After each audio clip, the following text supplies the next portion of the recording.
My name is Manu Bennett, and I play Al-Anon on Shannara Chronicles. Thank you. Yes. of ... question mark. So when is your first episode? Which is your first episode? Please say it's in episode 1. It is episode 1. Oh, As a good. matter of fact, when they played that trailer, I thought, they're going to play this scene. They're going to play at Skull Mountain, and I was waiting for it to explode and for the audience to go, yeah, Al-Anon, and it cut. So I came all this way to New York Comic Con only to be excluded from the trailer. You're the secret weapon. Thanks, Anne. That's it. The Well, secret weapon. But the audience but it's really a great opening scene. But I guess they only had 12 minutes, and they wanted to sort of show a trailer that had some beginning, as the beginning of the episode will start. But I have to say that like this season, I sort of was talking to Al last year about the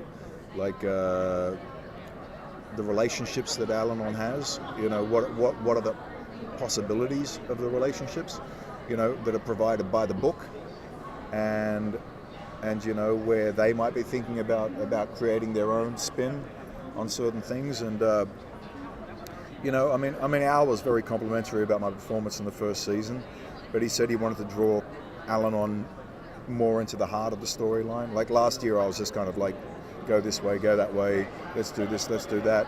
But I never really had aside from Will, which kind of like became more of a standoffish kind of relationship, I didn't really have a relationship with anybody. Whereas this season, there's a few. And there's a big game changer halfway through the season that really surprised me. They sort of kept it as a big secret, and that's all I can say. But what I do know is those things that we were talking about the first season, about Al-Anon's involvement and his relationship with various characters. I got a lot of opportunity this season to get gritty with quite a few characters, actually. Yeah. And Will is one of them. Will is one of them, of course. Good. Yeah. I love the two of you on screen together. Yeah. Look, there's, but you'd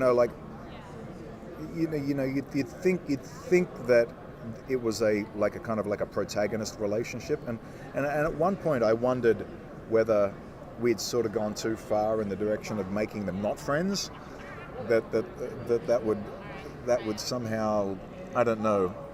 All I could think of was Elijah Woods and Gandalf, kind of like getting along, and I was like, well, we don't really get along, do we?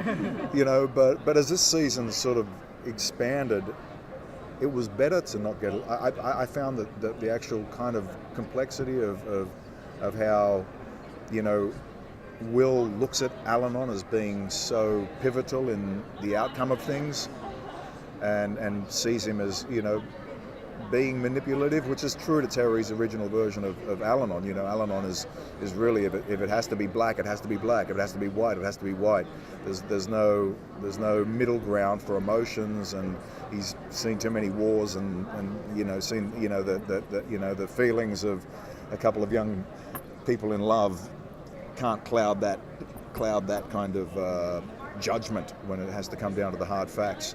So I think the more that we keep on building upon that, and the more actual sort of frustration Will has with Al-Anon's position in that kind of directorial role in the world of these young characters, But it's interesting because it holds a mirror up to Al-Anon as well, because Will really is the one that makes him feel guilty or responsible the most. When it came down to Amberley, being sacrificed for the tree, and Al-Anon knew right from the beginning that was eventually going to be the case. It wasn't until Will was very aware of that and very much hurt by that Al-Anon even showed that it affected him.